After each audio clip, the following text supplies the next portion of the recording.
Warm greetings to all. I'm Abhinay Shruti Sriram, and today I, with my friend Payal, will be talking about open source automated testing suite Selenium. So, what is Selenium? Selenium is a free automated testing framework used to validate web applications across different browsers and platforms. We can use multiple programming languages like Java, C, Python, etc. to create Selenium test scripts. Testing done using the Selenium tool is usually referred to as Selenium testing.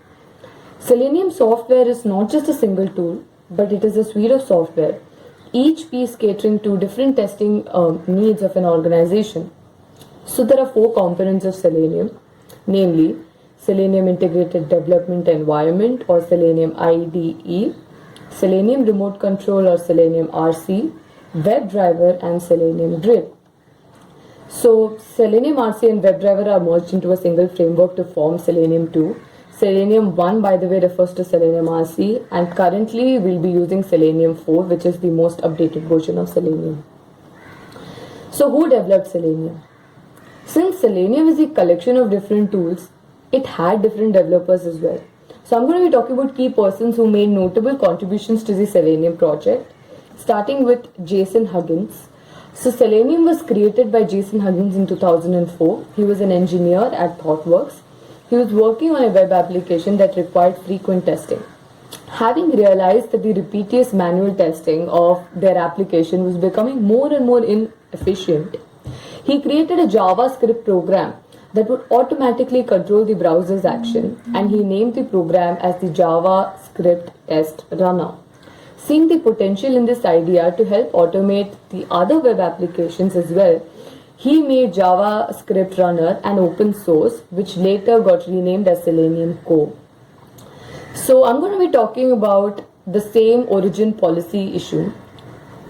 The same origin policy prohibits JavaScript code from accessing elements from a domain that is different from where it was launched. Say for example, the HTML code in www.google.com uses a JavaScript program called randomscript.js. The same origin policy will only allow randomscript.js to access pages within google.com, such as google.com/mail or google.com/login, etc. However, it cannot access pages from different sites such as yahoo.com or netflix.com or any other site because they belong to different domains. So this is the reason why prior to Selenium RC, testers needed to install local copies of both Selenium Core and web server containing the web application being tested so that they would belong to the same domain. Which leads us to the next discussion, which is the birth of Selenium Remote Control or Selenium RC. So what happened is, unfortunately, testers using Selenium code had to install the whole application under test in the web server on their own local computers because of the restriction imposed by the same origin policy. So another ThoughtWorks engineer, Paul Hammond, decided to create a server that will act as an HTTP proxy to trick the browser into believing that Selenium core and the web application being tested, they come from the same domain. This system became known as Selenium Remote Control or Selenium 1.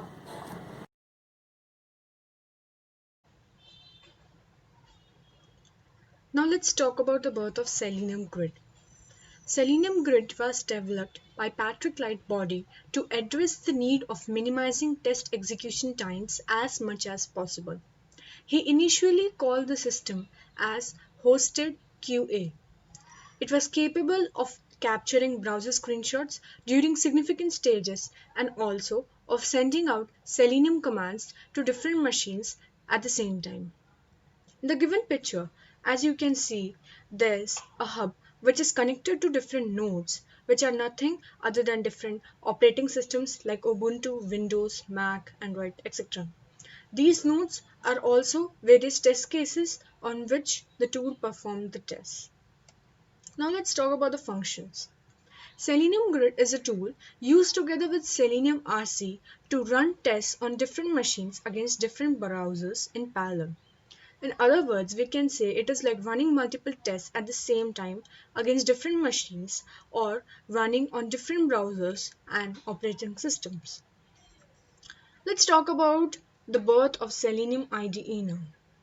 Shinya Kastani of Japan created Selenium IDE, which is a Firefox extension that can automate the browser through a record and playback feature.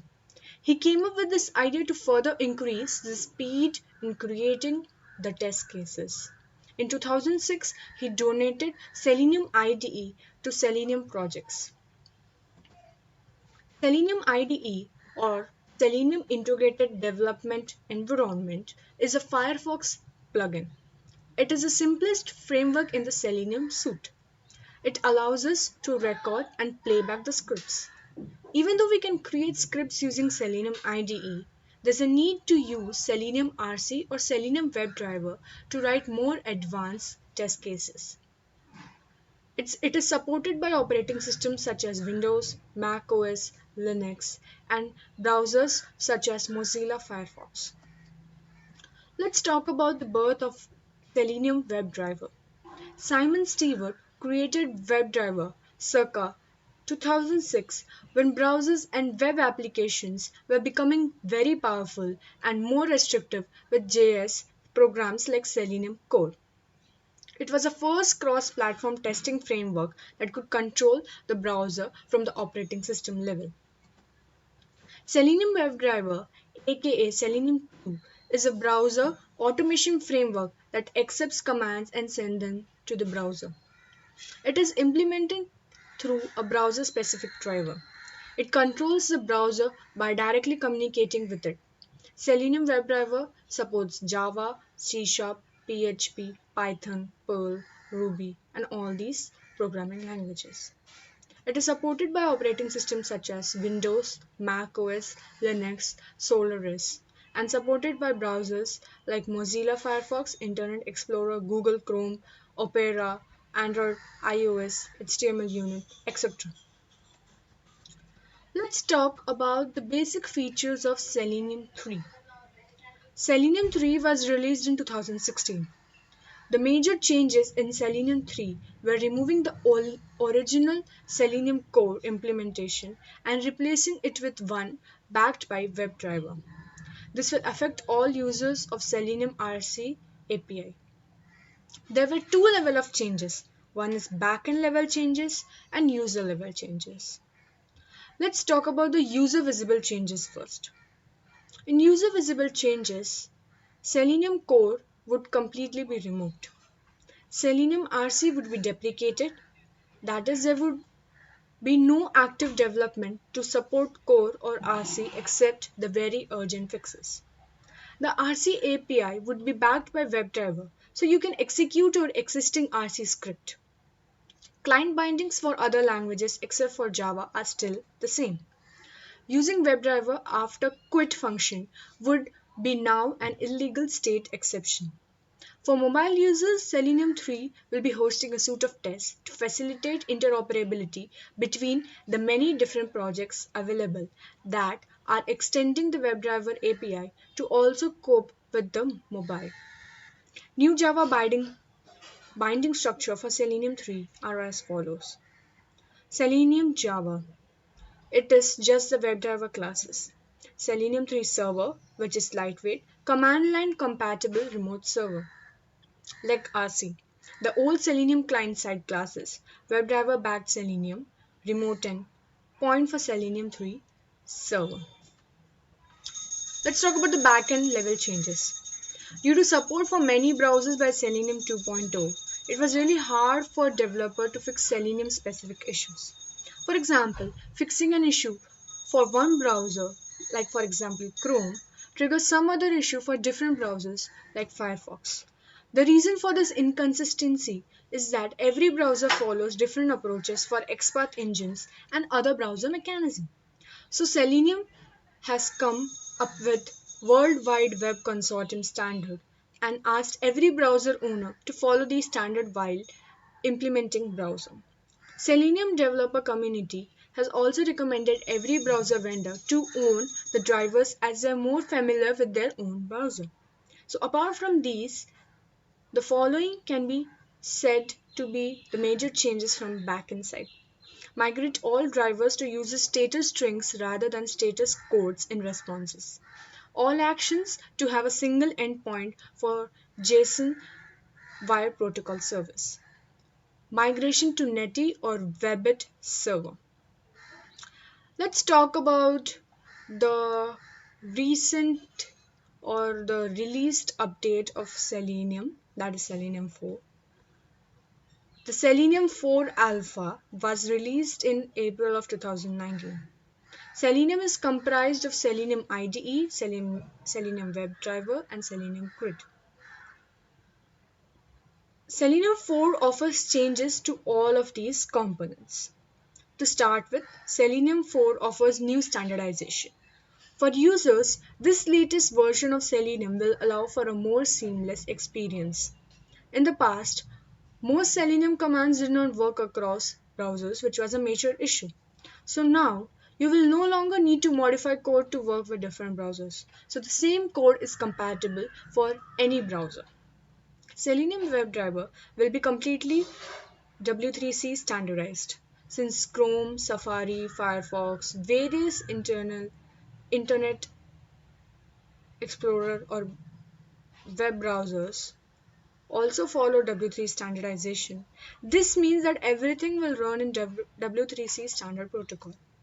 Selenium IDE can now be used on any browser, not just Chrome.